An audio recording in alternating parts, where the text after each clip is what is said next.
The way this program started was Faisal came and told me, why don't we take an initiative to when something happens to the country where we live in, our country, Australia.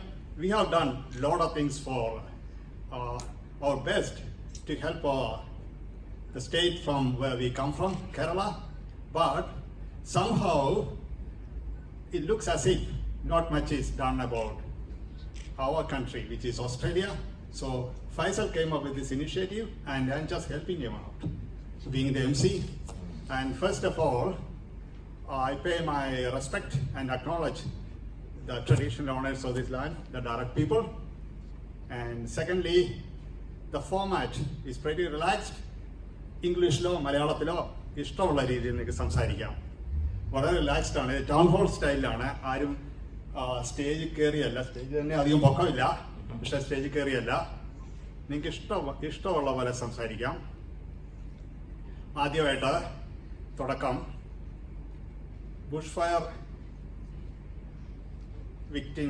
Survivors, affected people, മലയാളികളുണ്ടായിരുന്നു.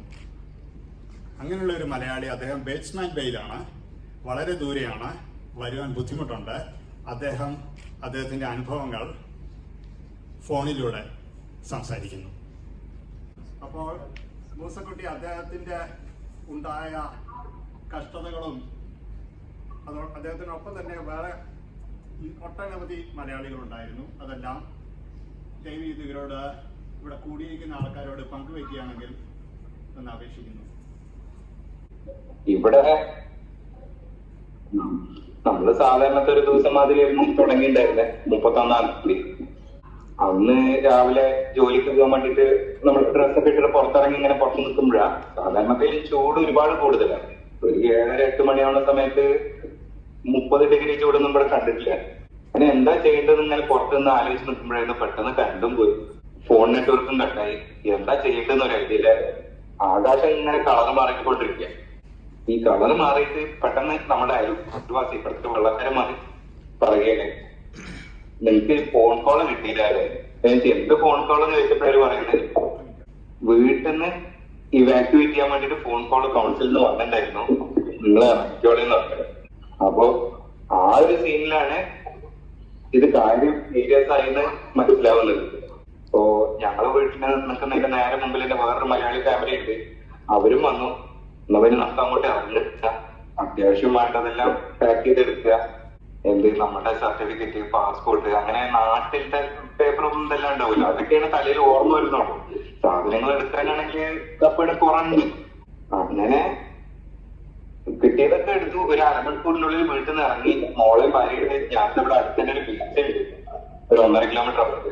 അവിടെ പോയി കുറച്ചു നേരം wait ചെയ്തു.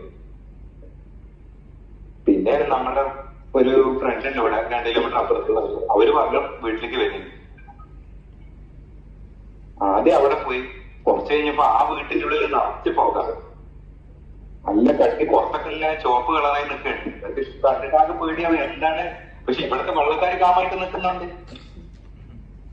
ഇവരുടെ വീട്ടിൽ പുകയും കൂടി നിറഞ്ഞോളെ ഞങ്ങള് വണ്ടി എടുത്ത് ഒരു 30 കിലോമീറ്റർ ടൗണിന്ന് പുറത്തോട്ട് പോയി. ഇത്തിരി ശ്വാസം വലിക്കാൻ പറ്റുന്ന നല്ലൊരു സ്ഥലം നോക്കിയിട്ട് തപ്പിപ്പോയതാണ്. പോയി അവിടെ എത്തി ഒരു 2 മണിക്കൂർ കഴിഞ്ഞപ്പോ ഇവിടെ നമ്മുടെ ടൗണിൽ വേറൊരു കൂട്ടുകാരുള്ള ഒരു വന്നു, നിങ്ങളെ വീട്ടിലേക്ക് വരും. അത്യാവശ്യം നല്ല വലിയ വീടുള്ള ഒരാളാണ്. അപ്പൊ അവരുടെ വീട്ടിൽ പോയി നിന്ന് കഴിഞ്ഞാൽ സമാധാനം ഉണ്ടെന്നിട്ട് അങ്ങനെ ഞങ്ങളെല്ലാവരും തിരിച്ചു വന്നു. വീട്ടിൽ വന്നെത്തിയപ്പോൾ ഏകദേശം 30 ആൾക്കാർ, നമ്മളിവിടെ 30 മലയാളികൾ എല്ലാവരും അവിടെ ഉണ്ട്. രാത്രിയായിട്ടും പ്രത്യേകിച്ച് മാറുന്നില്ലാതായപ്പോഴാണ് ഇവാക്യുവേഷൻ സെന്ററിൽ ഇൻഫർമേഷൻ കിട്ടുന്നതാണ്. അവിടെ പോയി ചോദിച്ചപ്പോ പറഞ്ഞു, ഒരു അടിയന്തരാവസ്ഥ ചിലപ്പോ 1-2 ദിവസത്തിനുള്ളിൽ പ്രഖ്യാപിക്കും, പക്ഷെ അത്യാവശ്യം ഡേഞ്ചറസ് ആണ്. നിങ്ങളെല്ലാവരും കൂട്ടത്തോടെ ഒരുപാട് നിൽക്കുക, എന്തെങ്കിലും പെട്ടെന്ന് സർവീസ് വല്ലതും ആവശ്യമുണ്ടെങ്കിൽ നിങ്ങൾ ഒരു ഭാഗത്തേക്ക് വന്ന് വിളിച്ചറിയിച്ചാൽ മതിയല്ലോ. അങ്ങനെ ഒരു കൂട്ടുകാരുടെ വീട്ടിലെത്തി ഞങ്ങൾ ഏകദേശം ഒരു 8 ദിവസം നിന്നുണ്ടായിരുന്നില്ല. ഇവിടെ ഒരു നാട്ടിലൊക്കെ ഒരു ഹർത്താൽ കഴിഞ്ഞാൽ എങ്ങനെ ഉണ്ടാവും, ഈ ഹർത്താലിന് കണ്ടും പോയത് എങ്ങനെ ഉണ്ടാവും, ആ അവസ്ഥയായിരുന്നു ഇവിടെ. റോഡിലൊക്കെ വണ്ടികൾ അങ്ങോട്ടും കൊണ്ട്, പക്ഷെ സിഗ്നൽ ഇല്ല, ഇവിടെ കറണ്ട് ഇല്ല, അങ്ങനെ പോകാം. ആൾക്കാരൊക്കെ റോഡുകളിൽ സ്ട്രെസ് ഓടിയിട്ട് ഹോൺ അടിച്ചോണ്ട് തന്നെ വണ്ടി വിളിക്കുന്നത് ഒരു നാട്ടിന്റെ അവസ്ഥയൊക്കെ ആയിരുന്നു ഇവിടെ. ഭക്ഷണം ഉണ്ടാക്കാന് നമ്മളിൽ എല്ലാവരും ഇപ്പൊ ഇവിടെ കറണ്ടിന്റെ അടുപ്പാണല്ലോ ഉപയോഗിക്കുന്നത്. കറണ്ടില്ലാണ്ട് എന്ത് ഭക്ഷണം ഉണ്ടാക്കുന്നു? അങ്ങനെയാണ് ഈ ക്യാമ്പിന്റെ കേമാട്ടിലൊരു സ്റ്റവ് കിട്ടും, ചെറിയ ഗ്യാസ് കുറ്റിയൊക്കെ ഉണ്ട്, നമ്മുടെ എയറോസോളുമായിട്ടുള്ളവര്. ഇതെല്ലാം വെച്ച് ഒരു നേരത്തും ഭക്ഷണം ഉണ്ടാക്കും. പക്ഷെ ഉണ്ടാക്കുന്ന നല്ല ഉണ്ടാക്കി എല്ലാവരും ഒപ്പം കഴിക്കും. അങ്ങനെ മൊത്തത്തിൽ ഒരു 10 ദിവസത്തിന് അടുത്ത് കഴിഞ്ഞപ്പോഴേക്കും പതുക്കെ ഞങ്ങൾക്ക് തിരിച്ച് വീട്ടിലേക്ക് വരാൻ കഴിഞ്ഞു. വന്നപ്പോഴേക്കും ഇവിടെ പൊതുസമൂഹത്തിൽ നടന്നിട്ടുള്ള കാര്യങ്ങൾ നമുക്കൊന്നും തീരെ ബുദ്ധിമുട്ടുണ്ടായിട്ടില്ല. ആകെ കുറച്ച് പേര് ഡിസ്ലൊക്കേറ്റ് ആയി സ്ഥലം മാറിപ്പോയി എന്നല്ലാണ്ട് നമ്മുടെ വീടുകളൊക്കെ അവിടെ തന്നെ ഉണ്ടായി. വാടക വീടുകളാണെങ്കിലും അത് അവിടെ തന്നെ ഉണ്ടായി. ഒന്നും കത്തിപ്പോയിട്ടില്ല. ഇവിടുത്തെ ലോകത്തിലായിട്ടുള്ള കുറെ ആൾക്കാരാണ് ബുഷിലൊക്കെ താമസിക്കുന്നവരുണ്ടാവും, അല്ലെങ്കിൽ ബുഷിന്റെ അടുത്തുള്ളവര്. മൊത്തത്തില് ഒരു 400 വീടിന്റെ അടുത്ത് പോയിട്ടുണ്ട്. ഈ ഒരു തീന്റെ കാലഘട്ടത്തിന്റെ ഇടയിൽ ഒരു 400 വീടുകൾ കത്തിപ്പോയിട്ടുണ്ട്. അപ്പോ ഒരനുഭവം ഉണ്ടായിരുന്ന എന്താണെന്ന് ഇവാക്യുവേഷൻ സെന്ററിൽ പോയിട്ട് അവിടെ ഞാൻ കുറച്ച് വർക്ക് ചെയ്തിട്ടുണ്ടായിരുന്നു. എല്ലാം കത്തിപ്പോയാലും ഒരു ചായ കുടിക്കാൻ വേണ്ടിട്ട് അങ്ങോട്ട് വരും. അപ്പൊ അവരായിട്ടൊക്കെ വർത്തമാനം പറഞ്ഞിരിക്കും. നമുക്ക് വലിയ ബുദ്ധിമുട്ടൊന്നും ഉണ്ടായില്ലല്ലോ. അങ്ങനെ ഇതെല്ലാം കഴിഞ്ഞ് പതുക്കെ ഞങ്ങളുടെ വീടുകളിലേക്ക് തിരിച്ചു വന്നു. സ്ട്രെസ് ലെവൽ ടൗണിൽ പൊതുവെ കൂടുതലായിരുന്നു. ജോലിക്കൊക്കെ തിരിച്ചവരെ ആൾക്കാർ ഇപ്പോഴും ആ തീ കത്തിന്റെ കഥ പറഞ്ഞുകൊണ്ട് തന്നെ നാട്ടിൽ നടക്കുന്നത്. അതിന്റെയൊക്കെ ഒരു എഫക്റ്റുകൾ മാറാൻ കുറച്ച് സമയം എടുക്കും. ഇതിന്റെ ഇടയിലായിരുന്നു അവിടെ ചെന്നൈയിൽ നിന്ന് നമ്മുടെ നിയാസിന്റെ നേതൃത്വത്തില് KMCC കൊറോണ വളണ്ടിയേഴ്സ് ഇവിടെ വന്നിട്ടുണ്ടായിരുന്നു. നമുക്കിവിടെ കുറച്ച് നല്ല കാര്യങ്ങളൊക്കെ ചെയ്യാൻ കഴിയും. അതൊരു കൂട്ടത്തോടുകൂടി നമ്മളെ റെപ്രസെന്റ് ചെയ്ത് പോയി ചെയ്തതുകൊണ്ട് ഇവിടുത്തെ ആൾക്കാർക്കും ഭയങ്കര സന്തോഷം. അങ്ങനെ ഇപ്പോഴും ഇവിടെ ഒരുപാട് ആൾക്കാർ വന്ന് ഓരോന്നും ചെയ്തുകൊണ്ടിരിക്കുന്നുണ്ട്. പക്ഷെ ഇപ്പൊ നമ്മളത് നോക്കിക്കഴിഞ്ഞാൽ ബാക്ക് നോർമലൈസല്ലേ. ആ ഒരു സമയത്തെ പറ്റി ഇപ്പോഴും ആലോചിക്കുമ്പോ വല്ലാത്തൊരു അനുഭവമായിരുന്നു. നമ്മള് വീട് ഇറങ്ങുന്ന സമയത്ത് ഇനി തിരിച്ചു വന്ന ഈ വീട് ഉണ്ടാവോ, ഇനി എവിടെ നിന്ന് തുടങ്ങേണ്ടി വരും? നമ്മളിപ്പോ ഓസ്ട്രേലിയക്ക് വന്നിട്ട് 4 വർഷമായിട്ടുള്ളൂ. അതുകൊണ്ട് പൂജ്യത്തിന് തുടങ്ങിയവരായതുകൊണ്ട് അത് പിന്നെ പറ്റാത്ത കേസൊന്നുമല്ല. പക്ഷെ പിന്നെ ചെയ്യണ്ടേ? അപ്പോ ഒരുപാട് വിഷമം ഉണ്ടായിരുന്നു ഇറങ്ങി പോകുന്ന സമയത്ത്. അത് ഫേസ് ടു ഫേസ് ഇങ്ങനത്തെ ഒരു അനുഭവം വരുമ്പോഴാണ് അതിന്റെ സിവിയറിറ്റി മനസ്സിലാക്കാൻ കഴിഞ്ഞത്. അപ്പോ ഇനിയൊന്നും ഉണ്ടാവാതിരിക്കട്ടെ എന്ന് പ്രാർത്ഥിക്കുന്നു. നമ്മുടെ അനുഭവം അത്രയും കണ്ടിട്ടുള്ളൂ.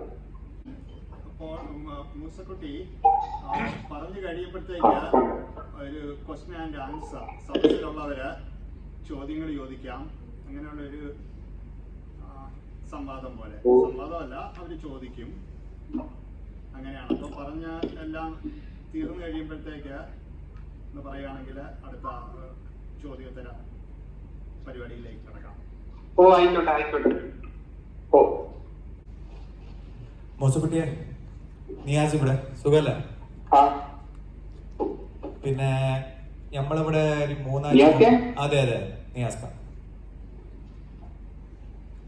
കേൾക്കുന്നുണ്ടോ?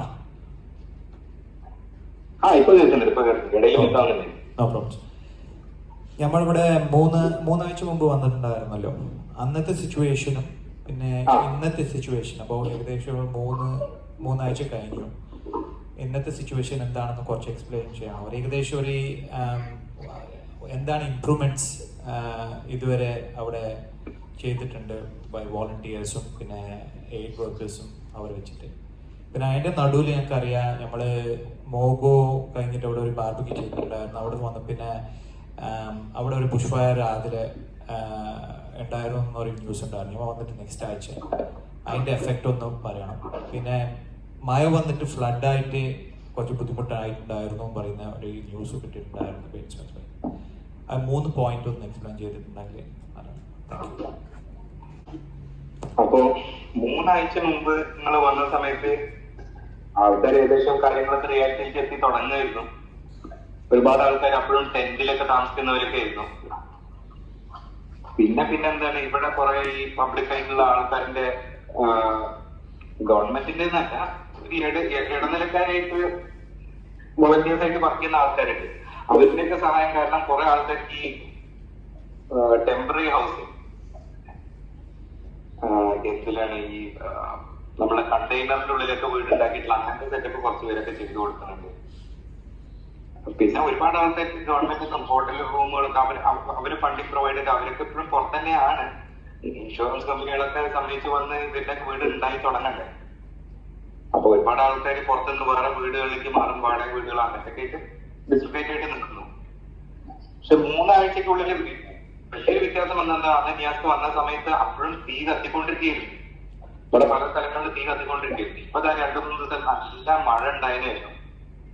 അതൊക്കെ കെട്ടുപോയെന്നുള്ള മുമ്പത്തെ MP ഇന്നിങ്ങനെ ഫേസ്ബുക്കിലായിട്ടുണ്ടായിരുന്നു. ഈ ഭാഗത്തുള്ള തീ ഒഫീഷ്യലായിട്ട് കിട്ടും. ഇനിയിപ്പോ ഇതിന്റെ ബുദ്ധിമുട്ട് ഉണ്ടാവണം എന്ന് നിർബന്ധമില്ല. എല്ലാവരും അലേർട്ടായിട്ട് നിൽക്കുക. കാരണം ഈ ചില മരങ്ങളിലൊക്കെ നല്ല വലിയ മരങ്ങളിലൊക്കെ ഉള്ളില് തീ കത്തുണ്ടാവും. കെയർഫുൾ ആയിട്ട് നിൽക്കുക എന്ന് പറഞ്ഞിട്ട്. പിന്നെന്താ, ഫ്ലഡ്. നല്ല മഴ പെയ്ത സമയത്ത് ഏകദേശം ഒരു ഫ്ലഡ് വാർണിംഗ് വന്നിട്ടുണ്ടായിരുന്നു. ഇവിടെ ലോ ലൈൻ ഏരിയാസ് കുറച്ചുണ്ട്. ഇപ്പോ ഞങ്ങൾ നിൽക്കുന്ന അവിടെ നിന്ന് 25 കിലോമീറ്റർ സൗത്ത് പോയ മുറുക എന്നുള്ള സ്ഥലം, അതൊരു പുഴക്കരയിലുള്ള സ്ഥലമാണ്. നാട്ടിലൊക്കെ നമ്മുടെ കല്ലായി പോലെ ഉള്ളൊരു ഏരിയ. മഴ പെയ്തപ്പോ അവിടെ ഫ്ലഡ് ഉണ്ടാവാനുള്ള ഒരു സാധ്യതയുണ്ട്. ഫ്ലഡ് എന്ന് പറഞ്ഞാൽ റോഡുകളൊക്കെ ഒന്ന് ബ്ലോക്ക് ആവും. ചിലവരുടെ ഈ ലോ ആയിട്ടുള്ള സ്ഥലങ്ങളിൽ വീടുകളിലേക്ക് വെള്ളം കയറുന്ന ഒരു പേടി ഉണ്ടായി. പക്ഷെ അത് ആ ഉച്ചയായപ്പോൾ പിന്നെ മഴയൊക്കെ കാമായി, അതുകൊണ്ട് ബുദ്ധിമുട്ടൊന്നും ഉണ്ടായിട്ടില്ല. പക്ഷെ ഇവിടെ ഏകദേശം ഒരു 50s-ലും 70s-ലും ഇവിടെ നമ്മൾ ആൾക്കാരായിട്ട് ഇങ്ങനെ സംസാരിക്കുമ്പോൾ പറഞ്ഞിരുന്ന ഇൻഫർമേഷൻ ആണ്. 50s-ലും 70s-ന്റെ കാലഘട്ടത്തിലൊക്കെ എല്ലാ വർഷവും ഒരു വെള്ളപ്പൊക്കം ഉണ്ടാവുമായിരുന്നു പോലും. ആ സ്ഥലത്തൊക്കെ വെള്ളം കയറിയിട്ട് കുറെ വീടുകളിലൊക്കെ ആയപ്പോൾ അത് യൂഷ്വൽ ആയിട്ടുള്ളതായിരുന്നു. പിന്നെ കുറെ വർഷങ്ങളായിട്ട് ഫ്ലഡ് ഇല്ല. ഇപ്പോഴാണ് പിന്നെ അതിനൊരു സാധ്യത വന്നത്. പക്ഷെ അൽഹംദുലില്ലാ ബുദ്ധിമുട്ടൊന്നും ഉണ്ടായില്ല, ഫ്ലഡ് ഉണ്ടായില്ല. മൂസക്കുട്ടി, ഹലോ, ഞാൻ ആനന്ദ് സംസാരിക്കുന്ന. ഞാൻ മനസ്സിലാക്കുന്നത് ഒരുപാട് ബുദ്ധിമുട്ടുകൾ സഹിക്കേണ്ടി വന്നു, പക്ഷെ വീടൊന്നും കത്തിപ്പോയില്ല മൂസക്കുട്ടിയും മറ്റ് കൂട്ടുകാരുടെയും കാര്യത്തില് എന്നാണ് ഞാൻ മനസ്സിലാക്കുന്നത്. പക്ഷെ പെട്ടെന്ന് വീട് വിട്ട് പോകേണ്ടി വന്നു. അപ്പോൾ ഈ കമ്മ്യൂണിറ്റിയില് പ്രായം ചെന്നവര്, അസുഖമുള്ളവര്, ഗർഭിണികള്, ഇങ്ങനെയൊക്കെയുള്ള ആൾക്കാർക്ക് പ്രശ്നം ഉണ്ടായി കാണുമല്ലോ. അന്നേരം എല്ലാവരോടും ഒത്തുചേർന്ന് സഹകരിച്ച് അങ്ങനെയൊക്കെ ആയിരുന്നോ പോയത്? അതിനെക്കുറിച്ച് എന്തെങ്കിലും പറയാനുണ്ടോ? പ്രായം കൂടിയവര് നമ്മുടെ കൂട്ടത്തില് ഒരാളെ ഉണ്ടായിരുന്നുള്ളൂ. നമ്മുടെ നെയ്ബറിന്റെ അമ്മായി, വൈഫിന്റെ അമ്മ. അവര് അതിന്റെ ഒരാഴ്ച മുമ്പ് നാട്ടിൽ നിന്ന് വന്നവരുണ്ടായി. അവര് തീയുണ്ടായിട്ട് പിന്നാലെ തന്നെ ഒരു കൂട്ടം ആൾക്കാര് ബേസ്മെന്റ് ചെയ്യുന്ന ഇവാക്യുവേറ്റ് ചെയ്യാൻ വേണ്ടിട്ട് വണ്ടി എടുത്ത് സിഡ്നിയോ ക്യാൻബറ എവിടേക്കാച്ചാ പോകാന്ന് പറഞ്ഞിട്ട് ഇറങ്ങിയവരുണ്ടായി ഒരു കൂട്ടം ആൾക്കാർ. അതിൽ ഇവര് ബ്രിസ്ബെയിനിലോട്ട് പോയി. കാരണം ഇവരുടെ വൈഫിന് അവിടെ ബ്രിഡ്ജിംഗ് കോഴ്സിന് പോകാൻ വേണ്ടിട്ടായിരുന്നു. അങ്ങനെ ഒരു അമ്മ ഉണ്ടായിരുന്നു. അവർക്ക് അന്ന് മുതൽ ആകെ സ്ട്രെസ് ആയിരുന്നു. വീട്ടിൽ ഇതൊന്നും കണ്ട് ശീലമില്ലെന്ന്. നാട്ടിൽ വെള്ളപ്പൊക്കം കണ്ടിട്ടുണ്ട്, പക്ഷെ തീയൊന്നും കണ്ടിട്ടില്ല. അന്ന് ആ തീ കത്തുന്ന ദിവസം അവരുടെ വീട്ടിൽ നിന്ന് ജനലിലൂടെ അമ്മ ഇങ്ങനെ മേലോട്ട് നോക്കിയിട്ട് ഒരുപാട് ടെൻഷൻ അടിച്ച് മേലോട്ട് നോക്കുന്ന ഓർമ്മ. പക്ഷെ അവർക്ക് ഇങ്ങനെ രക്ഷപ്പെട്ട് പോകാൻ കഴിഞ്ഞത് കൊണ്ട് ബുദ്ധിമുട്ടുണ്ടായി. പിന്നെ ഗർഭിണികളെ സ്ത്രീ, എന്റെ വൈഫ് ഗർഭിണിയാണ്. പിന്നെ നമ്മുടെ ഒരു ഫ്രണ്ടിന്റെ ഭാര്യ പ്രഗ്നന്റ് ആണ്. ഇങ്ങനെ കുറച്ച് പേരുണ്ടായിരുന്നു. പക്ഷെ നമ്മളെല്ലാവരും ഒപ്പം നിന്നു. എന്താണ്, നമ്മളെ നാട്ടിലൊക്കെ ഒരു പെരുന്നാളിന്റെ കുടുംബത്തോടുകൂടി വീട്ടിൽ നിൽക്കില്ല, കൂട്ടുകുടുംബമായിട്ട്. അതേമാതിരിയായിരുന്നു ഇവിടെ നോലേറ്റർ എന്ന് പറഞ്ഞ വീട്ടിന്റെ ഉള്ളിൽ ഞങ്ങളെ കുറെ പേരുണ്ടായിരുന്നു. അങ്ങനെ ഒരുമിച്ച് നിന്നതിന്റെ വലിയൊരു ഗുണം എന്തായിരുന്നു പറഞ്ഞാൽ, ഞങ്ങള് കുറച്ചുപേരെ പുറത്തു പോകുന്നവരും അല്ലെങ്കിൽ വർക്ക് ചെയ്യാൻ കഴിയുന്നവരും വോളണ്ടിയേഴ്സ് ആയിട്ടും അല്ലെങ്കിൽ ഫുഡ് ഉണ്ടാക്കാനോ അല്ലെങ്കിൽ ഫുഡ് തപ്പാനോ അല്ലെങ്കിൽ ഗ്യാസിന്റെ കണ്ടെയ്നേഴ്സ് തപ്പാനോ അങ്ങനെ പല കാര്യങ്ങളും പുറത്ത് ഇങ്ങനെ പോയിക്കൊണ്ടിരിക്കും. ഇൻഫർമേഷൻ എല്ലാം വേണമല്ലോ. സ്ത്രീകൾ വീട്ടിൽ തന്നെ നിന്നു. ഇതിപ്പോ ഒറ്റയ്ക്ക് ആയിരുന്നെങ്കിൽ ടെൻഷൻ അടിച്ച് ഇടങ്ങാറായിരുന്നു. പക്ഷെ ഈ സ്ത്രീകളെല്ലാവരും ഒപ്പമായതുകൊണ്ട് കുട്ടികളൊക്കെ ചെറിയ ഞങ്ങള് 8-10 കുട്ടികൾ, ഇവരെല്ലാവരും ഓടിക്കളിച്ച് ഒരു വീട്ടിനുള്ളിൽ ജസ്റ്റ് അവരങ്ങനെ നടന്നു. സ്ത്രീകൾക്ക് അങ്ങോട്ടും ഇങ്ങോട്ടും സംസാരിക്കാൻ കഴിഞ്ഞൊന്നും അല്ലാതെ സ്ട്രെസ് ഇല്ലാണ്ട് പോയി. അല്ലാത്ത പക്ഷം ഇപ്പൊ ഈ ഒരു കൂട്ടായ്മ ഇല്ലായിരിക്കും. ഒറ്റയ്ക്കായിരുന്നു എന്നുണ്ടെങ്കിൽ പറയാൻ പറ്റില്ല. പാനിക് അറ്റാക്സ് ഒക്കെ ഉണ്ടായിട്ടുണ്ടാവാം. നമ്മളെല്ലാവരും പേടിച്ചിട്ട് എന്താവും എന്നറിഞ്ഞു. ഒറ്റ ഉറപ്പുള്ളൂ, ഈ RSSകാരും ഇവാക്യുവേഷൻ സെന്റർ എന്നൊക്കെ പറഞ്ഞാൽ നിങ്ങള് വേഴ്സ്റ്റ് കേസ് സിനാരിയോ വീട്ടിൽ നിന്ന് ഇറങ്ങി ഞങ്ങള് കൊണ്ടുപോകും. അല്ലാണ്ട് പേടിക്കേണ്ട യാതൊരു ആവശ്യമില്ല. കാരണം സബർബിയയില് ഒരു ബുദ്ധിമുട്ടുണ്ടായില്ല അവര് പറഞ്ഞത്. അപ്പൊ അങ്ങനത്തെ ഒരു ധൈര്യത്തിന് ഞങ്ങൾ ഇവിടെ നിന്നു. വൈകാണ്ട് തന്നെ എല്ലാം കാര്യങ്ങൾ ശരിയായി തുടങ്ങി. ഇവിടെ ആംഗ്ലിക്കാർക്കൊക്കെ മെഡിക്കൽ സർവീസുകളൊക്കെ ഉണ്ടായിരുന്നു ഇവാക്യുവേഷൻ സെന്ററിൽ. അപ്പൊ എന്തെങ്കിലും ഇപ്പൊ അസ്വസ്ഥത അല്ലെങ്കിൽ ആ ഡോക്ടറിനെ കാണണം, മെഡിക്കൽ സർവീസസ് ആവശ്യമുണ്ടെങ്കിൽ ഓടി അങ്ങോട്ട് പോകാൻ പറ്റുന്ന ദൂരത്തായതുകൊണ്ട് മെയിനായിട്ട് അസൗകര്യം ഉണ്ടായിരുന്നു. വീടിന് മാറി നിന്നു. ഇനി എന്താവും ഇതെന്നാ നിർത്തുക, എന്നാണ് ബാക്ക് ടു നോർമലിലേക്ക് പോവുക, ഇതറിയാത്തതിന്റെ ഒരു സ്ട്രെസ് ആയിരുന്നു ആ സമയത്ത്. ഒരുപാട് ബുദ്ധിമുട്ടുണ്ട്. Okay, ശരി Moosakutty, thanks very much. Hello, thanks. അടുത്തതായിട്ട് സംസാരിക്കാൻ പോകുന്ന മിറ്റു Gopalan. She will speak about the impact of the bushfires, and Mitu has been a solicitor she's a principal solicitor of a firm called Friedman and Gopalan, and she has been in the business for 22 years. She's a lawyer, but she has also read many of her articles. She has got a socially very conscientious person. She has spoken about and written about many things like bullying in the workplace and many other things which affects the community. Please welcome Mitu Gopalan. Good evening, everyone. First of all, respectful regards to the elders here, and good evening, ladies and gentlemen. Faisal വിളിച്ചുകൊണ്ട് നോന്ന് എനിക്ക് പറയാൻ പറ്റില്ലാത്തൊരു സിറ്റുവേഷനാണ് ഫൈസൽ എന്ന് ചോദിച്ചാലും. So definitely അങ്ങനെ ആയതുകൊണ്ട് I thought I'll come over. Not that bushfire is my area of expertise or a topic that I know anything much about. പക്ഷേ I guess എല്ലാവരും പോലെ ഞാനും വലിയ എൻവയൺമെന്റലി ഫ്രണ്ട്ലി പേഴ്സൺ ഒന്നല്ലായിരുന്നു. എൻ്റെ കുട്ടികൾ എപ്പോഴും ചീത്ത പറയായിരുന്നു വീട്ടിൽ. ഞാൻ ഈവൻ റീസൈക്കിൾ വരെ മര്യാദയ്ക്ക് ചെയ്യില്ല പറഞ്ഞിട്ട് I used to always get told off വീട്ടിൽ. ആൻഡ് പക്ഷേ ഇങ്ങനത്തെ ഒരു സിറ്റുവേഷനിൽ വന്നതോടെ, എസ്പെഷ്യലി കേരള ഫ്ലഡ്സ് കഴിഞ്ഞതോടെ, അപ്പോഴാണ് എൻ്റെ my head started to get tuned into the fact that it is what we put into the Mother Earth that the Mother Earth is actually trying to respond back to us. So it's high time that we actually pull up our socks and actually do our turn. എന്നെ കൊണ്ട് എന്താവാൻ പറ്റുമെന്ന് എപ്പോഴും ഞാൻ കുട്ടികൾക്ക് ചോദിക്കുന്നു. ഞാനിപ്പോൾ ചെയ്തിട്ട് ഇപ്പം എന്താവാനാണ്? പക്ഷേ it actually shows നമ്മളെങ്ങനെയാണ് ഇതിപ്പോൾ ഇവിടെ വരെ എത്തിച്ചേർന്നത്.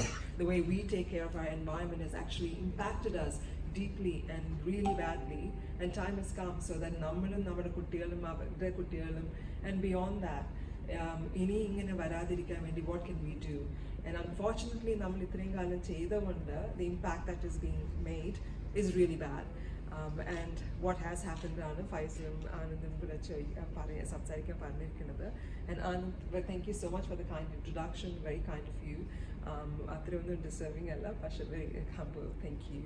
And Faisal, thank you once again. Very kind of you to take this initiative, because it was so nice to hear from you that ബാക്കി ആരും ഒന്നും ചെയ്യുന്നില്ല, നമുക്ക് എന്തെങ്കിലും ചെയ്യണ്ടേ ബുഷ്ഫയറിന് വേണ്ടി എന്ന് പറയുമ്പോഴാണ് ഞാനും വിചാരിച്ചത് God, I've not done it. Yes, എല്ലാവരും പറ്റുന്ന വിധത്തിൽ കോൺട്രിബ്യൂട്ട് ചെയ്തു, financial contribution, but very rare are people like Nays who's gone and done work. And I do take my hats off to people like you, Nays, for being there out in the community. And that's what I should do as well. ഞാനും പഠിച്ചത് അതാണ്. ഈ ഒരു സിറ്റുവേഷനിൽ നിന്നിട്ട് നമുക്ക് എന്തൊക്കെ പഠിക്കാൻ പറ്റും, നമുക്ക് എന്തൊക്കെ തിരിച്ച് കമ്മ്യൂണിറ്റിക്ക് ചെയ്യാൻ പറ്റണം. ഞാനിപ്പോഴും എൻ്റെ എക്സ്ക്യൂസോ എനിക്ക് വീട്ടിൽ പണിയുണ്ട്, കുട്ടികളുണ്ട്, അതുകൊണ്ട് ചെയ്യാൻ പറ്റില്ല. But no, that's not right. And നമ്മളെ കൊണ്ട് എന്താ ചെയ്യാൻ പറ്റുന്നത്? That's what we should be doing.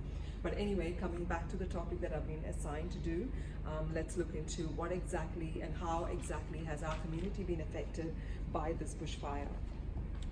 A catastrophic one indeed, obviously, and taken in here. Is that better? That is better. Thank you. So economic-wise, it is unfortunate that at the current moment, it says, the record says it's $4.4 billion dollars worth of setback that Australia has actually incurred. It's nothing compared to the 2009 Black Saturday blazes, but this has been the most catastrophic incident that has ever happened. And unfortunately, it's exceeded to further cripple Australia's already anemic consumer confidence, as well as causing further damage to the economy. As we all know, the air pollution that we were put through, really bad situation. Even in the city when we used to go to work, we were affected, let alone in the suburban areas, which was actually affected even more. Air pollution was affected by 30% rate, and the population causing less significant work productivity, and obviously, of course, the health factors as well. tourism, how much has Australia incurred? Various visitor numbers have significantly down since summer. Hotspots obviously has been attacked and because of smoke, haze and uncertainty about keeping safety, and as well as obviously the international travelers were put on alert. Obviously that's taken over by coronavirus of late. Paksha 2-3 weeks ago it was really bad and people have actually had to change their travel plans, which indirectly affects economy.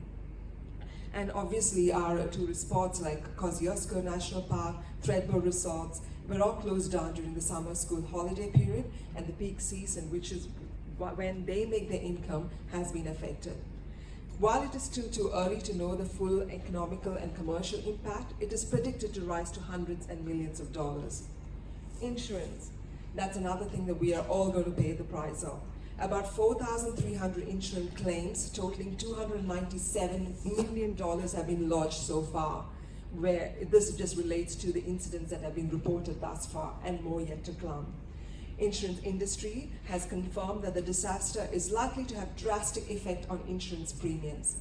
One insurer has reported to have increased its annual premium by $487,000 to $1.3 billion. That's the approximate amount that they're quoting at this stage. One good thing I personally think what the banks have done is that they've actually pulled their socks up after the Royal Commission inquiry that came through last year and actually putting them to shame. They've actually pulled their socks. The top five, which includes ANZ, NAB, Suncorp, St. George Bank, have announced disaster relief packages, essentially allowing for the deferral of repayments of mortgages and allowing people to restructure loans without fees for customers facing financial difficulties. And there are, of course, loans given to the business, small income businesses, and so on and so forth. ANZ confirmed that it would allow customers to suspend repayment on loans, including credit cards, which obviously became very important during that time. People did not have any other resources to resort to apart from their credit cards. NAB has suspended home and personal loan repayments, and obviously loans that taken by farmers as well. So I think that was really good, and apart from the government actually also taking immediate steps, and the customer service department where you can actually lodge everything online, no longer where they're required to lodge any paperwork. It was quite good to see and reassuring to see that the government took immediate steps to ensure that they were given immediate access to funds. So at least people were not left out there on the streets. In relation to the agricultural area, damage to fresh produce will definitely be putting upward pressure on consumer prices, which you and I will be affected in time to come, for sure. It's only weeks before when we can actually be we will be paying the price, not only for the bushfires, but also for, unfortunately, because of the drastic rains that we've had thereafter as well. Two key areas, dairy producing farmlands, being East Gippsland in Victoria and the New South Wales South Coast, were heavily burned during these fires over the new year, adding to the woes of an industry already suffering from a crippling drought and persistently low milk prices. So, and since Australia is predominantly a dairy producing country, this will have a catastrophic effect in years to come. 1/3 of the vineyards in South Australia's Adelaide Hills have also been lost. And what impact has the land do we see from the land and environmental perspective? Scientists have warned that climate change increases the likelihood and intensity of wildfires. Climate Council says a warming planet is making bushfire conditions more dangerous than they were in the past, increasing the risk to people and property, especially as we have seen these fires burning in environments where they were not usually fire prone. Fire chiefs have also warned that hotter summers and more intense fire seasons are due to take place in the years to come. Obviously, as you would all know, I've only been here for 27 odd years, but I think this is the worst summer that we've all faced ever, or at least that I can remember of. So I can only imagine what the future actually has planned, like, the way we are going, the environmental impact that it has. Unfortunately, we do not take steps. How can this affect us? And the size of fires as well. Fires have charred at least 8.4 million hectares around the whole of Australia, compared to the 450,000 hectares affected by the Black Saturday fires. So it's quite significant, it's quite huge. And as of 22nd of January 2020, more than 12 million hectares have been burned down, an area 6 times the size of 2018 California wildfires, which have been the biggest which we have encountered, the world has encountered thus far. In New South Wales, a massive Gospers Mountain fire alone has burnt more than 1.2 million acres, making it the biggest forest fire in the Australian history. In January 2020, the Insurance Council of Australia reported that since 8th November 2019, 236 postcodes across 4 Australian states were declared being catastrophe. Kangaroo Island, another favorite place for the tourists. A third of the island has been burned down, and 90% of timber from the Kangaroo Island plantation timber has been burned down as well. And that's a significant concern as far as we Australians are concerned. Air pollution. You and I have experienced how bad the air was. Each one of us have been through how it affected us. People who had allergy and asthma, where it triggered, it embellished it in every way, but otherwise the elders and the people who were sick were also affected. In Canberra, as of 1st January 2020, air quality was 20 times above the hazardous limit. Canberra is the most cleanest and purest city in Australia as far as I know of, and it was so sad to see that one of the nation's most beautiful places, and of course nation's capital, had to be affected in this manner. Bushfires are estimated to have pumped around 350 million tons of carbon dioxide into the atmosphere. 350 million, that's huge. Roughly 2/3 of Australia's annual emissions budget. So we're already way above what we should otherwise be targeting to be emitting. It will take a century or more for forests to absorb the carbon dioxide released so far during the fires. That's how bad it was. It has significantly affected the flora and fauna as well. And that was another heart-wrenching moment every time you saw not that I was a big animal-friendly person, but to see all the animals getting burned, the kangaroos and the koalas and all other animals, it was just heartbreaking. 480 million animals in New South Wales were killed, either during the blazes or because of the aftermaths, because from the lack of food, water and shelter. And this figure includes only mammals, birds and reptiles, and does not consider insects, bats or frogs. This loss is part of a much bigger world picture where biodiversity is still in deep decline. We are losing wildlife at an ever-increasing scale across the planet, which impacts to ecosystems vital for our own global food production. With over 1 million species currently facing extinction, if we continue with business as usual, extreme weather events such as mega fires become an increasing matter for concern of species survival. 30% of koalas in New South Wales have perished. More than 100,000 sheep and cattle have been lost, and that's huge. It's not even an amount that we can replace in 1 or 2 years. It will take us at least a decade to get to where we can. And that's unfortunate fact, the facts that we have to face. And how did the community get affected? 33 people have died since the bushfires began in October. 25 people from New South Wales, 5 from Victoria, and 3 people from South Australia. 2 volunteer firefighters, as we all know and have read about, and their young families being left behind after the RFS truck rolled off the road. Jeff Keaton, aged 32, and Andrew O'Dwyer, aged 36. They were very young fathers, and unfortunately they passed away. 3 firefighters from America died after their plane crashed into the fires. Captain Ian Macbeth, first officer, Paul Hudson, and flight engineer Rick DeMoburn. May their souls rest in peace. Over 5,900 buildings have been destroyed. And how long is it going to take us to rebuild it all? For one family, their home was destroyed just 3 weeks after their mother had passed away from ovarian cancer. And even now I get goosebumps thinking of those 2 children who actually gave interview on Channel 9, saying that we just lost our mom And now we don't even have memories to hold on to because we've lost the photographs, everything that belonged to our mother, which was actually left behind. Sisters Georgia Whittaker and Matilda Morris spoke about this grief. How can anyone get over that? It's unfathomable. Almost 2,000 properties are known to be destroyed. And these numbers are only going to be increasing once a proper intake and budgeting in fact takes place. Okay, now coming on to my area. Laws that regulate fires and bushfires.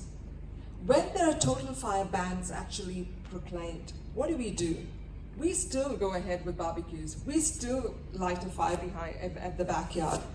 It is very important that we actually check the fire ban rules and obey it. We've got to instill that into the community, into our children, and make sure that everyone follows it, including you and I. A total fire ban means that you cannot light, maintain, or use a fire in the open, or carry out any activity in the open that causes or is likely to cause a fire. This includes general purpose hot work, such as even welding, grinding, or gas cutting, or any activity that produces a spark or flame, which are not to be done in the open.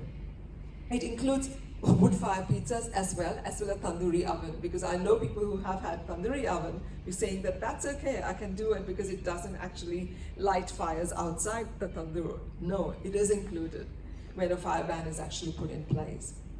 And what are the penalties? Lighting a fire on a day of total fire ban attracts a spot fine of $2,200. So at least keep that in mind. If your neighbors can dob you, you will be fined $2,200 worth of fine. And if the matter goes to court, you could be subject to a fine of $5,500 and 12 months of imprisonment. Penalties for a fire that escapes or damages or destroys life, property, or environment can attract much greater fines. That's if the fire from your backyard actually causes fire and damage to the property next door, you could be fined up to $132,000 or 14 years of imprisonment. Civil lawsuits can also be brought against the person responsible. How many years? 14 years of imprisonment. 1-4. Thank you. Civil lawsuits can also be brought against a person responsible for a fire by those seeking compensation for losses sustained. And arsonery. We've been hearing on the news, oh, these fires were lit by the person and all these young teenagers are out there going and lighting fires. And there has been so many reports going on saying that there were like 72 fires that were lit. Unfortunately, they are not true. A New South Wales Police media release in mid-January revealed 24 people were being charged for deliberately lighting bushfires this season. However, these cases are generally small grass fires or rubbish bins or inflicting negligible damage. So these have really not contributed to the actual bushfires, apart from the media actually embellishing the stories and portraying it that way.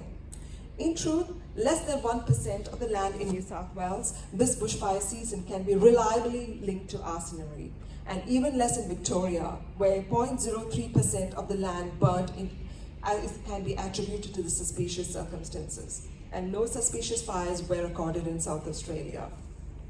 Lightning can be another source of sparking fires. According to the New South Wales Rural Fire Service, Inspector Ben Shepherd, he said that the fires caused in South Australia were triggered by lightning.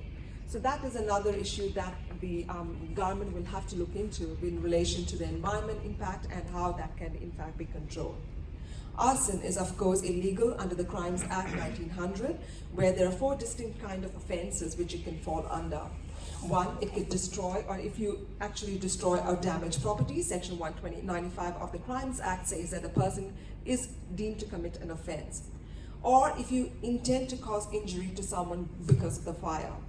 That confirms that pursuant to Section 196 of the Crimes Act, a person can in fact be committed to 16 years of imprisonment. Dishonestly destroying or damaging property. If you are actually lighting a fire with the intention to destroy property, you can be prosecuted pursuant to Section 197 of the Crimes Act. And of course, the last, intent to endanger life or species of flora and fauna. That also puts you liable pursuant to Section 198 of the Crimes Act, and the offence can carry a maximum term of 25 years for imprisonment. And that's huge. And apart from the social and moral obligation that each and every one has, including you and me, we have a duty that we owe to the future generations. So we do have to be telling our community members as well as the society that we live in, apart from actually telling the future generation, that we have to be careful. We do not need to be adding fuel to the fire. Crimes Act Section 203A makes it an offence to set a fire and be reckless as to spread the fire to the vegetation of public land or land belonging to another. The maximum penalty for this offence is imprisonment of 21 years. If a person actually dies as a result of the offender setting a fire, the offender may be charged with the murder or manslaughter. In relation to discussion as to how we can actually contain this fire, what can we do? What can you and I do as a common person? How can we help the future generations? I think there will be another session that Anand will be taking over. But more importantly, I think we went through a very bad summer. Our society, we suffered. When we actually take an incident like Mr. Musakuti went through, it actually hits you hard. When a family is actually put at the doorstep saying, pack your belongings and go to be safer, as he rightly said, what is that is going to be left when I come back? What is that have I worked hard for? And what can I give my daughter, or even in his case, a pregnant wife, how can I give them a better future tomorrow? Imagine going through that. I hope no one that we know, or anyone, any human being should be put in that position because of our reckless behavior, because of our non-consideration for a better tomorrow. I think we have a duty as a society and as a member of the public and of the community to take better actions. I know I am in my little small way, but I think we as a community, and this is a great forum that Faisal has organized, for us to think if at least the 40 or 50 people around here can think better and make a change, I think it's doable. I think we prayed hard and we got the rains, though it's taken us to the other extreme. But I think if we put our hands together, if we dig deep into our pockets, we can make a change. We can make a better tomorrow. And how do we do that? Over to you, Anand. Thank you, ladies and gentlemen. And of course, we need to acknowledge that, because every step people take, like what Faisal has done, actually attributes to a good cause. It might inspire even the child who's sitting there, it will make a big difference. So we don't need to look at how many people we influence through our speech, by our action, even a kid. If they get influenced, if they get motivated, if they get the right message, we have done a lot of good work. Firstly, let me acknowledge the elders and pay my respect to the elders of this land, and the elders who are sitting here, my colleagues, my friends, my brothers and sisters, and all the fellow citizens. Thanks for coming in here. I'm actually honored as well, because Faisal said that we're going to have a function as such. Would you come and provide your experience, what you've gone through? To be frank, this is my first experience. As we know, as the figures came out, 12 million hectares, all big numbers, isn't it? 4 billion, 5 billion dollars worth of damages. Over 1 billion native animals, birds, reptiles perished during this bushfire. It's all astonishingly big numbers. We human being so intelligent, still we perished. I think it's 35, that's what you said, Mr. Gopalan, that's right, 35 plus. Still we perished, very intelligent human beings, still we perished, right? This is all macros. We don't have control on macros. I mean, I heard the bushfire can light because of lightning. Even the trees, barks, having the frictions can light or ignite the fire.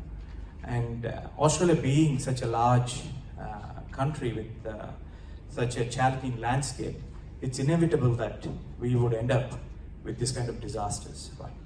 And there is no use blaming the government as well, what they can do, what they could have done, or what shouldn't have done.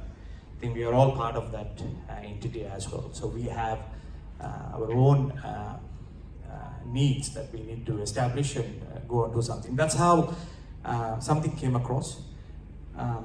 As I said, I'm honored here. I have to call out at least 3 or 4 people here who are sitting here who came with me. That's Faisal was part of the volunteer group.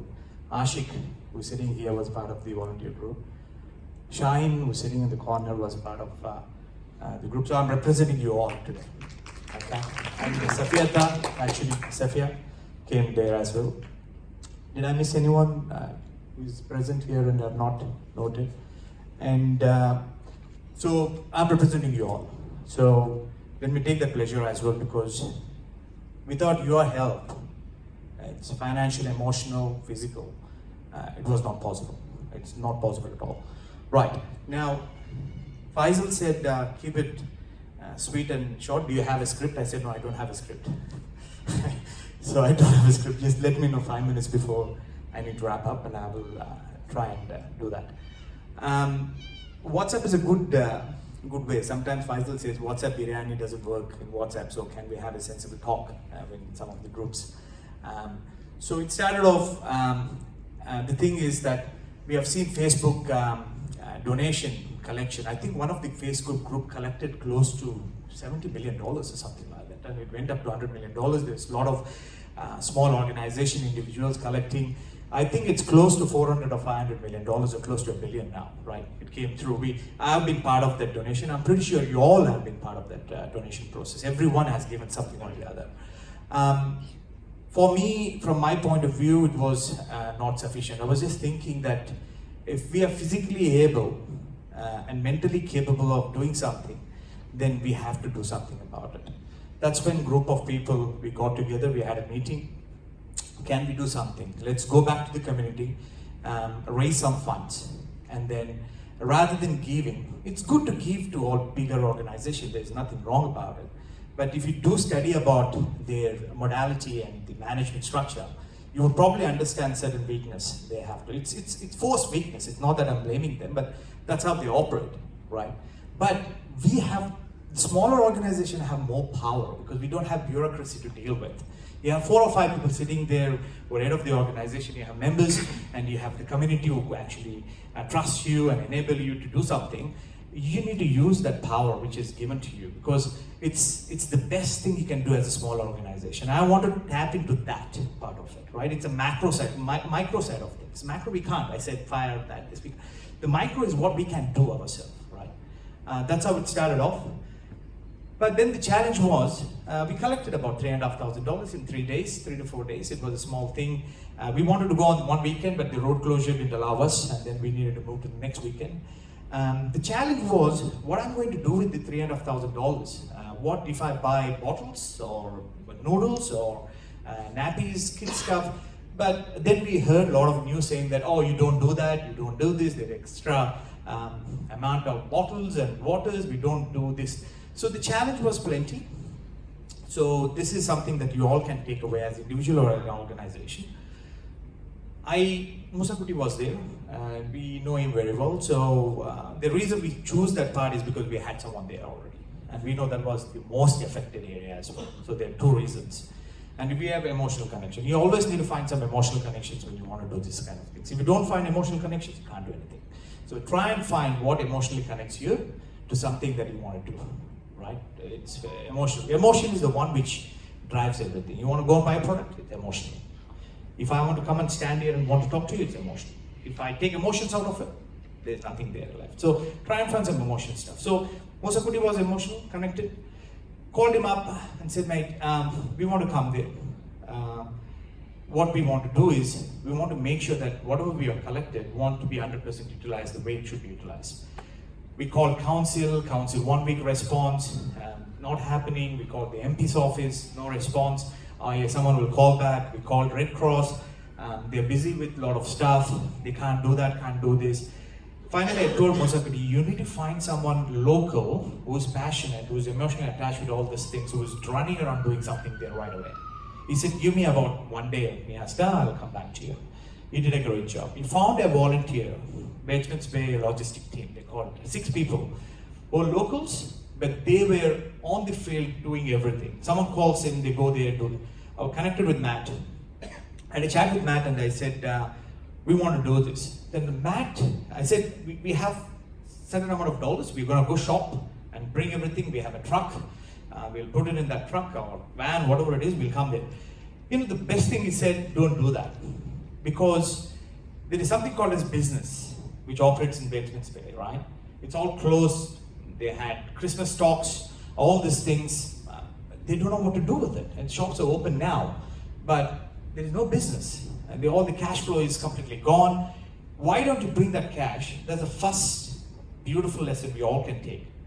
Don't spend something here. Go to the place where you want to spend locally there, right? The business, they've suffered. They would have lost homes, and most importantly, the business, right? If business doesn't sustain the economy, the entire economy collapses in certain way or thing. It's all interconnected. So I said, great, let's do that. I'll get dollar to dollar there, we will spend. And the next question was, how are we going to spend this? What are the criteria we need to do with it? And Matt told me every day it changes. Tonight and midnight I might be doing something. Tomorrow morning when you come in, I'll tell you what to do. So keep it dynamic. Because what happened yesterday, if I tell you let's do this, when you come there, it may not be so relevant. You know what I mean? Let's do a dynamic approach. I said, like, let's do a dynamic approach. That's the suggestion I gave him. He said, yeah, let's do that. But I told him, give me some options. Give me some options. He gave some options. We need to go to farms, which is completely ravaged. Some of the farms are so ravaged, all 4 or 5 people, family of camp there. You can go there and do something. And you can go to a community kitchen and cook food for them as well. Whether you want Indian or barbecue, doesn't matter, but we will get about 400, 500 people to come in. They're homeless, people who have lost, who have suffered. Food is a way of sharing love, you know. The food, if you give food to someone, they'll remember you for a long, long time. I'll tell you that had happened with us. So we started with, I called upon for about 8 to 9 volunteers. We are told all came in. But with the grace of Almighty, we had 2 families, full families, joined us. Ladies and women joined us. And we had about 17 people combined with school age kids, 9th or 10th, 11th standard kids came. So we went, Ashik provided us good food at his residence in Longong. It was a midway, we had breakfast, from there we all left.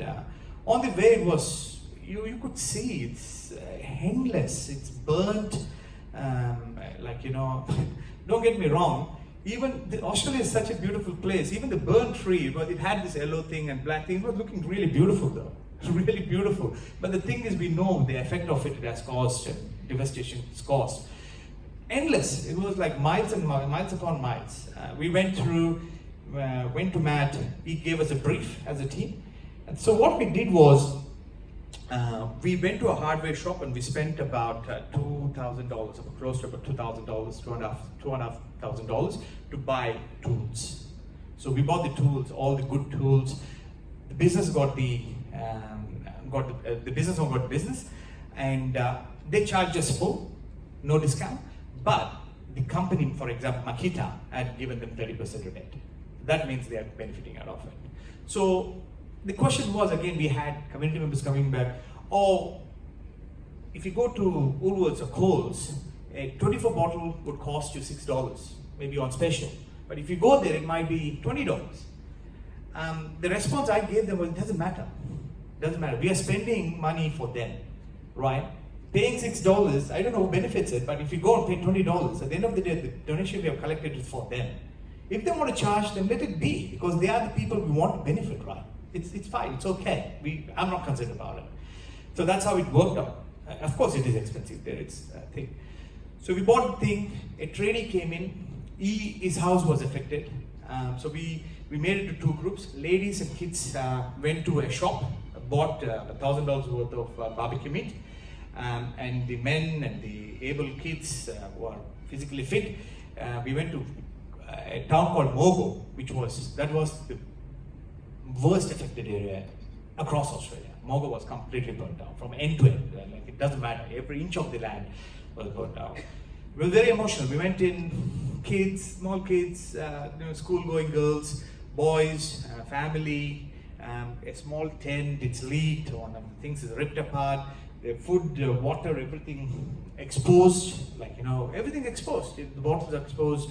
and they have all survived house is there. The house is completely burnt. It's collapsing on the side. The car is burnt.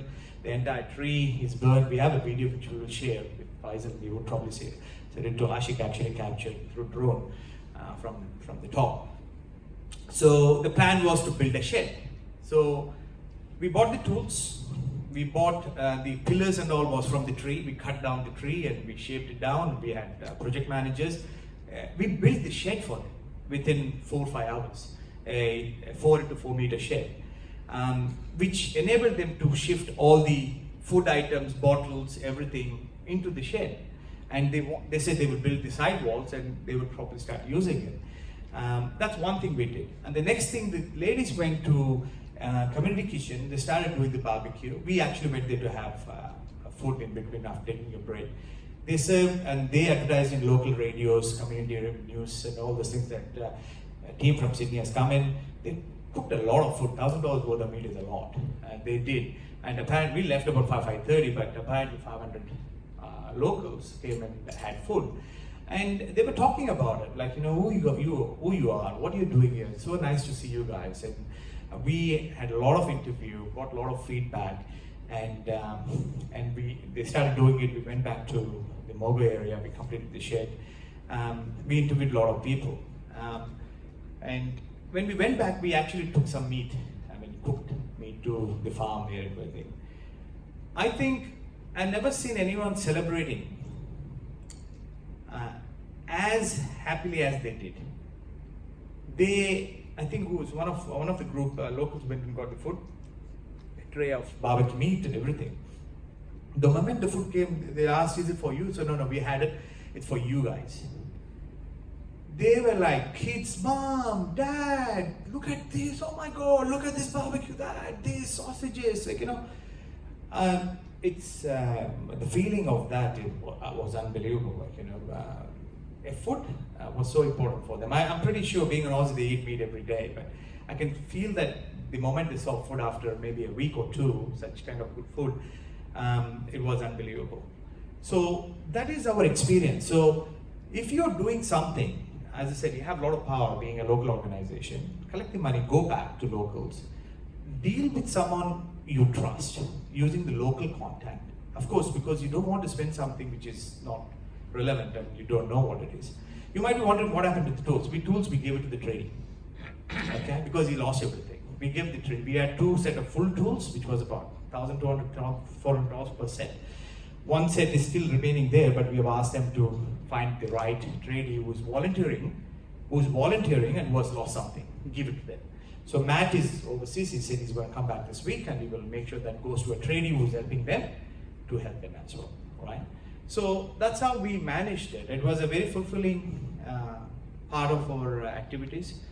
You need a team. You need to find that emotional connection, build a team, and we want to go back. The next thing, what I'm doing is we have 300 or 400 organizations want to come together. We want to collect about close to $100,000, which possibly, if Almighty permits, we can do that. We want to do a container community kitchen or a container home, which costs about $25,000 or $30,000. We are still in the process of doing it. We have said to the locals that we are going to come back again. And when we come back, we'll come back with a little bit of might and better things we can do. So it's a long-term commitment we have. It's about 1 year at least. We, as a small organization, we collect funds for India. We used to do that. Every quarter we do that. But this time, we as a team decided, most of the funds should be going to locals. So we are kind of doing think global, act local kind of a philosophy as an organization. Think global, think everything. That's the most powerful way, and act local, give everything back to locals. That's the theme for us to move forward. So that's the story. We came back again, of course, by 9:30 we came back. And I think everyone were tired, but everyone were so happy. Next day we formed the group, we shared the photos, went through. The good thing was we never informed the New South Wales Fire Department. We had a function, Abbas by there. I think Rootil School and the mosque, though they presented $20,000 check, and New South Wales thing were there. I couldn't attend the function, but that one of the chief mentioned that a group of people from Sydney came there and did this and this, and he was very specific about, they built the shed, they made barbecue for 400 people. Believe me, we never advertised, we never gone back to them, but they got the news. That's a good thing as well, because the recognition is very important, I'll tell you. It's a fun focus, a fulfillment part is very important. If you don't recognize someone who's done something as an organization, individual, there's something that you take away from them. When you recognize something, like he's organized this platform today, he has recognized us and the team, it is very fulfilling for us. Like, for me, talking to you, it's very fulfilling. I feel this is one of the best audience and the best place to stand and talk to you. Right? I know it might influence one, I'm happy with that. If it doesn't influence, if it influences after 1 year or 10 years, it's fine. It's okay. So, but that's what we aim for as a community, right? So that's it from us. Again, thank you volunteers who are here. We want to go back, and if there is anything, I'll let Faisal know. And if you want to be part of that engagement, please feel free to be part of it. We can go for a weekend and help them out, and we are planning something like that. Thank you again for patience. Time for questions. Yes, thank you very much. Sure. The first time hearing about your first hand, what you did, and also happy that, especially I'm very happy as an Australian, and the bonding between you guys who are migrants, of course, and the local people. We are all one. Often we hear about, we are all one, but we are different. Honestly, I don't feel much dumb about that. We have to do something. That bonding is much stronger, and that's what matters. And also, I like to digress a little bit, and it's a volunteering. Selfless volunteering. They didn't even announce the name of the organization, and the RFS person, he mentioned about this, and a bit to digress, and this man, Faisal, is like that. I always acknowledge leading by example. It's only one leadership is leading by example, that's my view. And there's another man sitting there, Jayakumar, always in many Malayali, and he says that he's not even a Malayali, but he's a Konkani, and he can speak many languages, and these people like him, of Faisal. And there are a lot of people, especially these two, never come to the limelight, so I just take this opportunity and hijack it and acknowledge these two people. What you said, I mean, when you want to talk to someone at an organized level or an individual level, don't look at the differences, what they are putting forth. Look at what the common things you have, common things you can share. Once you connect on a common basis, out of 10, 3 is fine. Forget about the 7, go for 3. That's how you need to do. If you want to work as a team, you need to go with what's common among us, what will emotionally connect us among us, and leave out the differences, because differences can break everything and it is not meaningful. So go with the commonality where you can agree on and work as a team. Thank you. Do you have any questions? ഇപ്പോൾ നിയാസ് പറഞ്ഞല്ലോ, ഞങ്ങളുടെ പള്ളിയിൽ ഒരു Friday announce ചെയ്ത് people have vacated their wallet on that day. $12,000 we got from the public on that day, one day. The Imam said, look, we have bushfire, our brothers are suffering, and whatever is in your pocket, you put it in that box. We got $12,500 or $600. Now, the students in the school was about to match that. They couldn't get that much, but they have put $6,000 or $7,000. So total, we paid $20,000 just on that week. So this name was mentioned. Why I'm saying this is the mayor was there, the Blacktown mayor was there, the local MP was there, and the police commissioner was there. So many people were there. So they were, while we were talking about this after presenting it was a big function actually we organized. They have mentioned a particular Indian group who came to Batesman's Way and done so and so thing. So I just said, look, that is our group only. He mentioned also Indian group, you see. Of course, they won't be able to remember all those funny names, because now we have to remember that we are living in this country. We are, I'm not saying less charitable, but we have to wake up and make sure that we have the concern of the normal Aussie concern, and we have to participate by digging in our pocket, and that is the thing we are all lacking actually. So it is very important from now on, because they can see what is Chinese doing. Chinese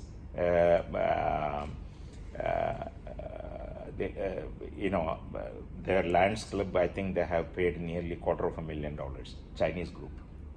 You see, look, we are in big numbers in Australia, Indians. So we have to make sure that if we want a recognition in one of those rainy days, we have to act, and we have to bring that imprint into the white Australian society. This is what I wanted to say. Thank you. That was a really, truly inspirational story, Niaz. Thank you so much for sharing that with us. It definitely put a different picture for all of us. Obviously, we were not there at the front foot, so thank you for bringing that home. And obviously, I didn't realize there's a team behind and who are all here, so congratulations to all of you. Based on Faisal's request. And sorry, before I get there, I do want to echo what Anand said. I do agree. Two amazing human beings that I admire are Faisal and Jay Kumar. They're always there as equal as these volunteers as well, working hard at all stages without wanting recognitions or titles. And Jay Kumar is my classmate, working so hard. So thank you to all of you. Let me get on to what I've been asked to do. Faisal has asked me to actually give out a small token of appreciation to Niaz, and I know there's a group here, but I'm so sorry we don't have something small for you, Niaz, to say thank you. Definitely, but it's something really small which I don't think can be shared. No, that's okay. That's fine. So my apologies. But please come, please.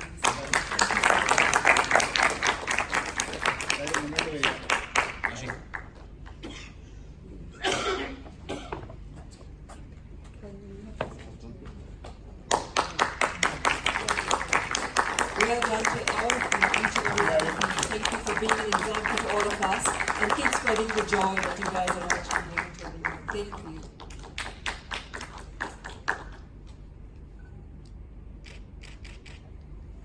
എല്ലാവരും അവരുടെ പേരൊന്ന് പെട്ടെന്ന് പറയുകയാണെങ്കിൽ ഓരോരുത്തരും അവരവരുടെ പേര്. ഞാൻ Faisal, DY താമസം. ഇവിടെ വന്നിട്ട് 10 വർഷം. എൻ്റെ പേര് സഫിയ എന്നാണ്. ഇവിടെ വന്നിട്ട് 41 വർഷം. എൻ്റെ പേര് ആഷിഖ്. ഞാൻ താമസിക്കുന്നത് ആൽബിയം park, south കോസ്റ്റിലാണ്. And 6 years here. Beautiful place. I'm Shaheen, been here for 14 years and pretty much worked for Woolworths and retail.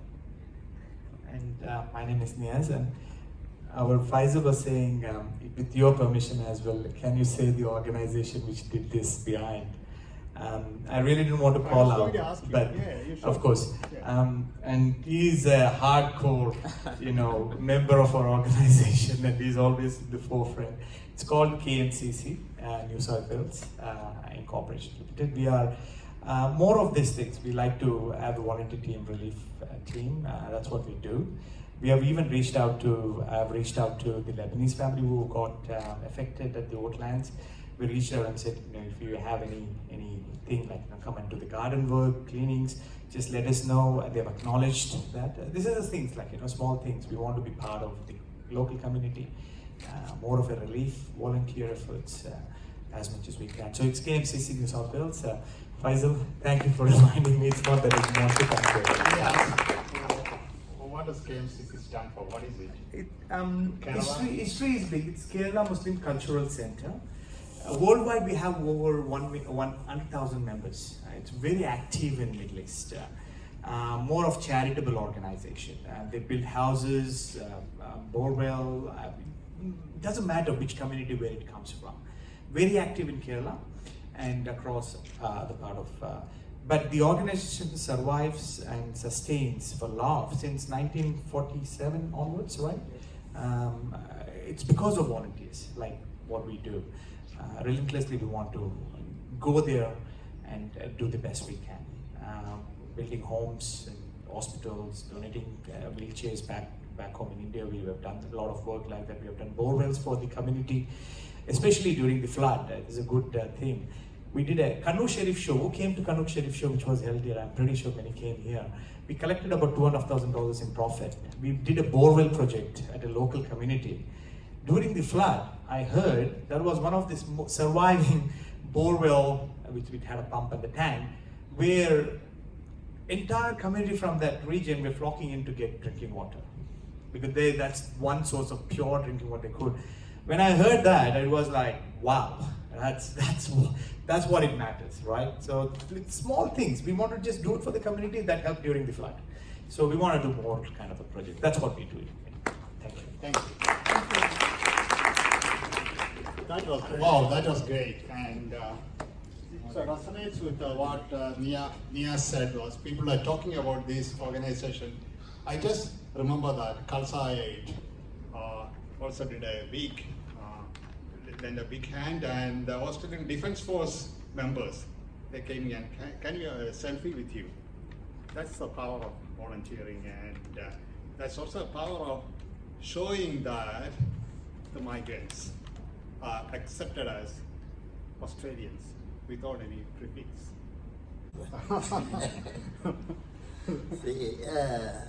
Thanks for giving this opportunity.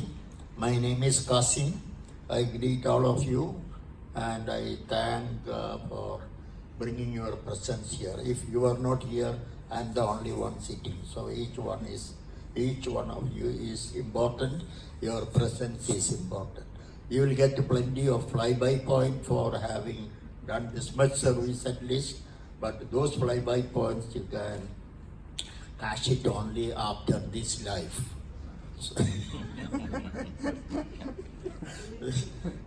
We live in Australia. This is one of the best countries in the world for people to settle down. And this is most peaceful than even in my own house. So therefore, this peaceful situation and the conditions were set in by the people who migrated or who came here as convicts, and then with their labor and help and all, they established a situation in such a way that eventually it resulted for a general welfare of every Australian. You know that there were so many situations. There were the people, the Aboriginals here, and they were ignored throughout. We have to pray for their welfare, both for this world as well as the next world.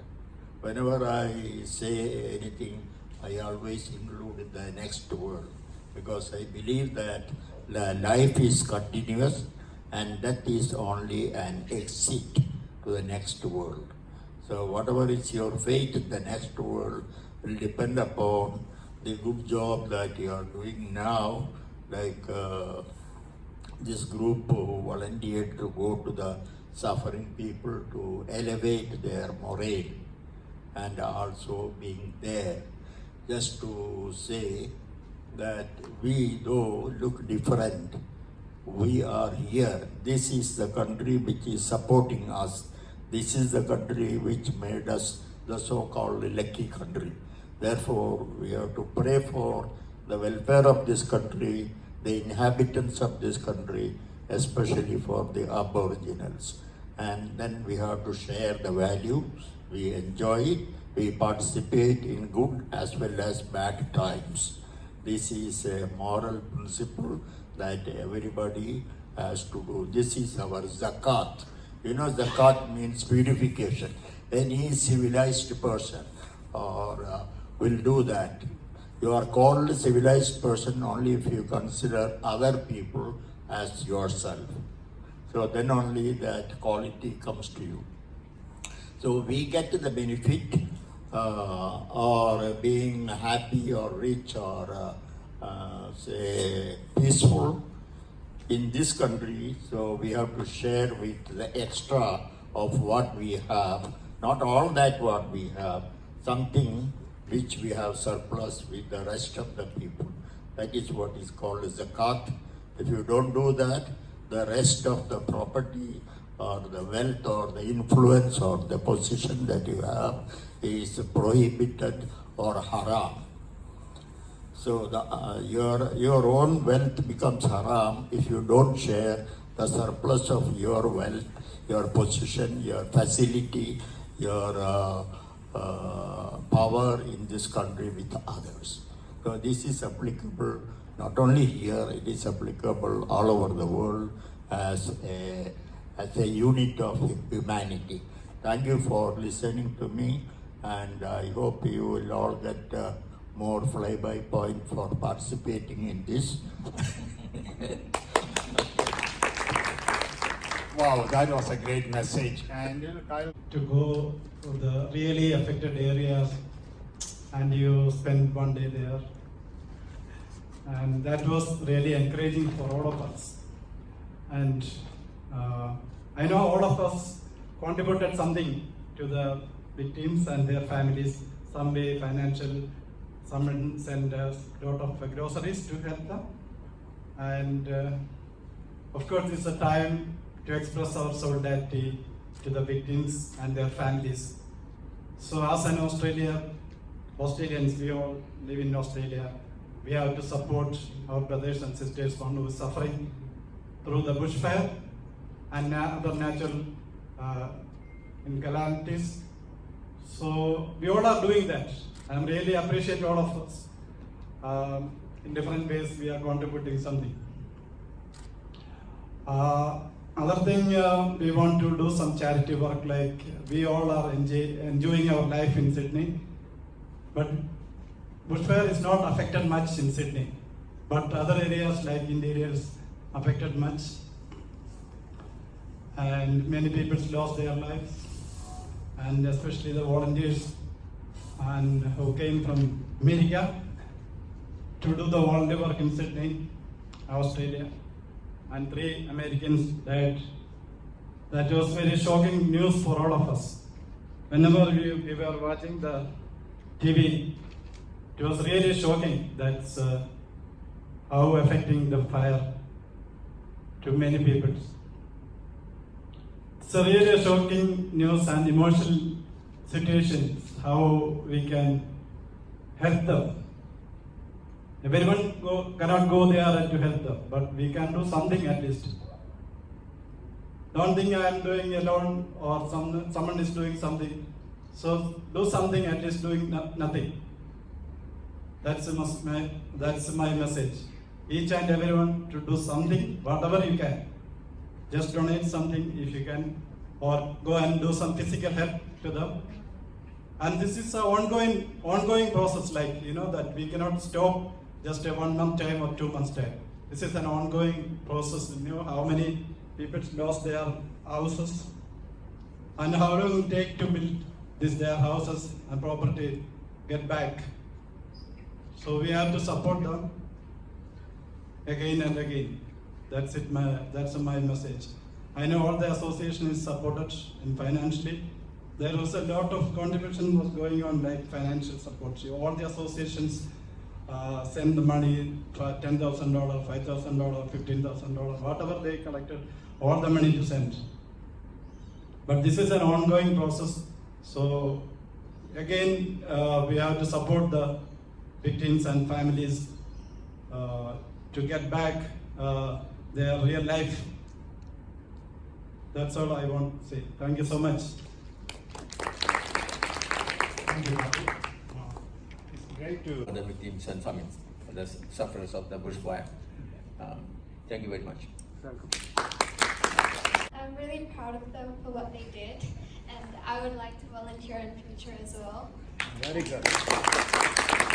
Oh, that's great. Yeah. Good inspiration. What do you think? Before?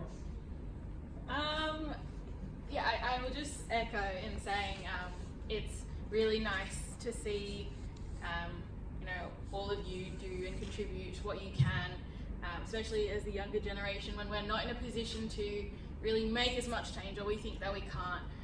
It's important that we have, you know, our elders who are paving the way for that.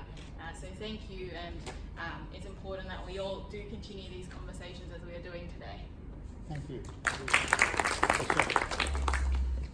Okay, anyone else? വിവരിച്ചു തന്ന മിട്ടു ഗോപാലൻ, മിട്ടു ചേച്ചി, thank you very much. അടുത്തതായി ദുരിതബാധിതർക്കായി സേവന പ്രവർത്തനങ്ങൾ ചെയ്യുകയും അത് നമ്മളുമായി പങ്കുവെച്ച നിയാസ് ഖാനോ, താങ്ക് യു നിയാസ് ഖാൻ. അതുപോലെ ബുഷ് ഫയർ സർവൈവറായ മൂസക്കുട്ടി നമ്മോട് വീഡിയോ കോളിൽ സംസാരിച്ചു. അദ്ദേഹത്തോട് ഞാൻ നന്ദി രേഖപ്പെടുത്താൻ വേണ്ടി ഈ അവസരം ഉപയോഗിക്കുകയാണ്. അതുപോലെ പോസ്റ്റർ ഗ്രാഫിക് ഡിസൈൻ ചെയ്ത് തന്ന ബിനു വർഗീസ്, പിക്സ്ല ക്രിയേറ്റീവ്, വീഡിയോ പകർത്താൻ വേണ്ടി സഹായിച്ച അഷീഖ്, ഫുഡ് കാറ്ററിംഗ് ചെയ്ത് തന്ന ടോമി മിന്ന കിച്ചൺ, നന്ദി അറിയിക്കുകയാണ്. അതുപോലെ തന്നെ നമ്മളുടെ സമൂഹത്തോടുള്ള നാം ജീവിക്കുന്ന സമൂഹത്തോട് നമുക്കുള്ള ബാധ്യത മനസ്സിലാക്കിക്കൊണ്ട് വളരെ വിലപ്പെട്ട സമയം ഇവിടെ ചിലവഴിക്കാൻ വേണ്ടി എത്തിച്ചേർന്ന എല്ലാവർക്കും ഞാൻ നന്ദി രേഖപ്പെടുത്തുകയാണ്. അതേപോലെ നമ്മളുടെ ഫോട്ടോ വിലയേറിയ നിമിഷങ്ങൾ പകർത്താൻ വേണ്ടി സഹായിച്ച സുരേഷ് ഏട്ടൻ, അദ്ദേഹത്തിന് ഞാൻ നന്ദി രേഖപ്പെടുത്തുന്നു. ഏവർക്കും ഒരിക്കൽ കൂടി നന്ദി രേഖപ്പെടുത്തിക്കൊണ്ട് നിർത്തുന്നു. നന്ദി, നമസ്കാരം.